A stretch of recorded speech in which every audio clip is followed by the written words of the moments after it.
गोरक्षनाथांना प्रार्थना करतो आणि आपण पुढच्या सेवेकडे वळू। पुढची सेवा अशी आहे की एक स्त्री खूप भगवान शंकराची भक्ती करत होती, प्रचंड भक्ती करती। तिचा नवरा आणि ती दोघंही भक्ती करते आणि या भक्तीला कुठेही यश येत नाही आणि ती प्रार्थना करते की हे गोरक्षनाथा, हे भगवंता, हे महादेवा, माझ्या जीवनामध्ये काहीतरी, जसे तुमचे दुःख विघ्न बाधा तुम्ही इथं घेऊन बसलेले आहे आणि या दुःख विघ्न बाधांचं अत्यंत विघ्न तुम्ही एवढे कष्ट त्याला समजता, एवढे समजता त्या दुःखाला की आता याच्यापेक्षा माझ्या घरात करणी झाली, माझ्या घरात कवटाळी झाली, माझ्यावर कोणी बाधा केली, मला कोणी बांधून टाकलं, माझं घर पूर्ण बाधित झालेलं आहे। पण आमच्या काईंदे मॅडमनी एक अनुभव घेतला धामचा, बरोबर आहे का? मॅडमच्या घरामध्ये काहीतरी प्रचंड असं आले ना मॅडम, हा कुठे आहे, हा कोणी नाही, काय नाही, आपलंच जाऊ द्या, बोललं तर बोलू द्या, काय लाज नका वाटू दे तेव्हा। हा तुम्ही अनुभव घेतला, जे मिठाई तुम्ही खाल्ली ती लोक खातील तर काय फरक पडणार आहे? हा त्यांच्या श्रद्धा आणि भक्तीने जी मिठाई खाल्ली, मॅडमांच्या घरामध्ये प्रचंड काहीतरी अशी निगेटिव्ह एनर्जीचा थॉट आला आणि तुम्ही ज्याला बाधा म्हणता, करणे म्हणता, त्याला आम्ही निगेटिव्ह एनर्जी म्हणतो, कारण की विज्ञानिक दृष्टिकोनातून चालावं लागेल ना आपल्याला। हा नाही तर म्हणून करणी बाधा हे कसं काय झालं, कुठून दाखवा, कोणाला दाखवता, हवा दाखवा, दाखवा, कोण दाखवता, कोण दाखवता हवं, लोक काय म्हणते।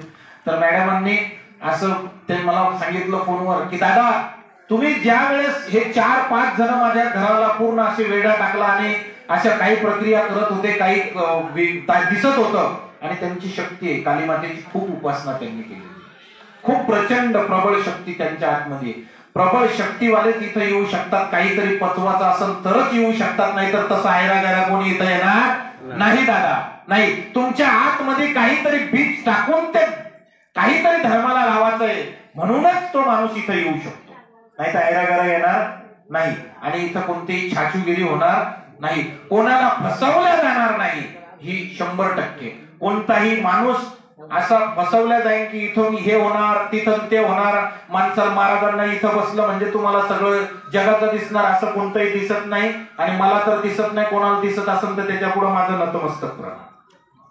पण तुम्हाला जे बीज दिल्या जाईल त्या बीजातून विश्वाचं दर्शन तुम्ही करू शकता, एवढी शक्ती तुम्हाला धाम देतं। टाळ्या वाजवा, स्वतः करता तरी वाजवा, नका लोकांकरता वाजवा, हा की हे एवढी शक्ती तर कुठेतरी भेटते आपल्याला। मग मॅडमांच्या दरवाजासमोर कोणीतरी आलं, त्यांना 4 लोकांनी काय त्यांना ओढलं, ताडलं, हे केलं, ते केलं, असं त्या स्वप्नात सांगत होतं की ती निगेटिव्ह एनर्जी खरंच करते, काळजी करायची नाही। आता ती ताईंच्या निगेटिव्ह एनर्जीचा प्रभाव त्या दोघी तिघांना पूर्ण जाणवला होता, इथेही कोणाला तरी स्पंदन निर्माण झालते, ते स्पंदन निर्माण होतात आणि ती निगेटिव्ह ज्यांनी काही बाधा केलेली असेल ते ओढतं पूर्ण।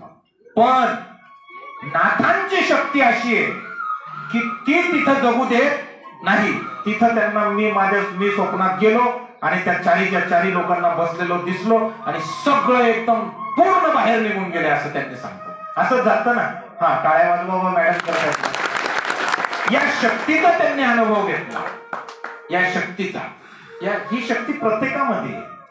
तसंच नाथांचं, नवनाथ महाराजांचा जन्मदिवस 16 आहे, तर आपल्या शक्त्यांचा, आपल्या आत्मधल्या शक्त्यांचा, जागृताची आपण अनुभव सांगितला पाहिजेत ना। धामचे अनुभवच आपल्याला मोठे करणार आहे, धामचे अनुभव आहे, बरोबर। मी नेहमी सांगत असतो, या मुलाचं उदाहरण आहे की हे आमच्याकडं हे सगळं आपलं जो मोबाईलवर फोटो व्हिडिओ बनवून टाकतो ना, हा एक झाला, तो एक झाला उभा, हे सगळे व्हिडिओ व्हायरल महाराज करणारं कोणी असेल तर हे दोघंच आहे जास्त। हा तर याची दोन्ही किडन्या फेल आहे, दोन्ही किडन्या। ज्ञानेश्वरचे व्हिडिओ तुम्ही गोरक्षधामच्या युट्यूबवर बघा, दोन्ही किडन्या फेल आहे, डॉक्टर ही परेशान आहे, डायलेसर चालू आहे, पण ते टनाटन राहतं, व्यवस्थित जगतं। हा लोक म्हणतात कसं जात नाही अजून, अरे नाथांची इच्छा नाहीये त्याला घेऊन जायची, वरती जागा खाली नाहीये, लोकांचे सगळे समज गैरसमज, त्याच्याकडे दृष्टिकोन बघण्याचा, माझ्याकडे त्याला लोक म्हणतात मी घरी गेलो तर आहे का तू अजून, बरी का तुझी तब्येत, हा म्हणतो मी टनाटन आहे, अजून काय झालं मला, आणि नव चैतन्याने हा जीवन जगतोय, न्यू चैतन्याने जीवन जगतो। तसं तुमच्या आतमध्ये इथं चैतन्य भरले जातं, बाकी काय भरले जाणार नाही. बस काय तर ह्या नाथांच्या कृपेचा प्रसाद आहे दादा. दुसरी गोष्ट, तसंच तुम्हाला जसं नवनाथांच्या गोरक्षनाथांच्या आईला ज्या वेळेस एखाद्या माणसांनी त्यांना भस्म दिलं, म्हणजे मच्छिंद्र दादागुरु मच्छिंद्रनाथांनी भस्म दिलं आणि ते भस्म त्यांना खायचं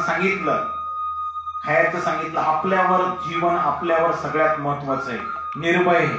तुम्ही जर धामला यायच्या अगोदर किंवा तुम्ही जर धामला यायच्या अगोदर गोरक्षनाथांच्या आईसारखं केलं तर तुम्हाला फळ भेटणार नाही.